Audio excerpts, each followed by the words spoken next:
Assalomu alaykum qadrdon kanalimiz a'zolari, YouTube ahli. Bugun 7-may 2025-yil yana bir laboga mana chiroyli bugun tun kashfiyani qilib bo'ldik. Laboyimiz egalari Farg'ona viloyati Buvayda tuman Chirkey qishlog'idan kelibdi. Laboni hamma joylariga ichlaridan shum izolyatsiya qilingan, poliga mana shunaqa silliq holatda ko'rib turibsizlar. Rezinka tashlangan. Rezinka o'sha bir yoni shunaqa tangali bo'ladi, nari yoni silliq bo'ladi. Ichida iplari bor. Qalinligi birlik bo'ladi. Bu joylarda mana konteyner pollar qo'yilgan. Tormozda qanaqa yuklar bo'lsa, shu yerga tegadigan bo'lsa, shu bukilmaydi. Mana bu kuzovga o'tkazmaslikni oldini oladi. Ichlaridan penaplekslar bor.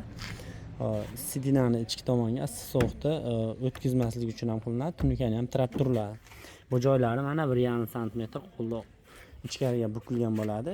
Ochganda ichkariga qo'lda ilmaslik uchun qilinadi.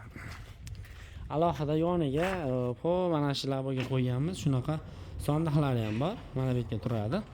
Akkumulyator zashta qiladi. Ichiga arqon kulish damperatlar bemalol siqib ketadi. Poliga ham alohida mana silliq listlarimiz bor. Hop, har xil qalinlikda bo'ladi. Petno-metnos yo'q. Chotki holatdagi bez uloq silliq listlar bo'ladi. Shunaqa xizmatlar kerak bo'lsa, manzilimiz Farg'ona viloyati Bag'dod tumani Bordon qishlog'i. Svetofor yonida 1 soat ichida o'rnatib beramiz. Ishlarimiz yoqsa like bosib, do'stlar, yaqinlarga jo'natib qo'yasizlar. Kamchiliklarni ham kommentariyaga yozib qo'yishingiz mumkin. Bizni kuzatishda davom etinglar. Sog' bo'linglar, salomat bo'linglar.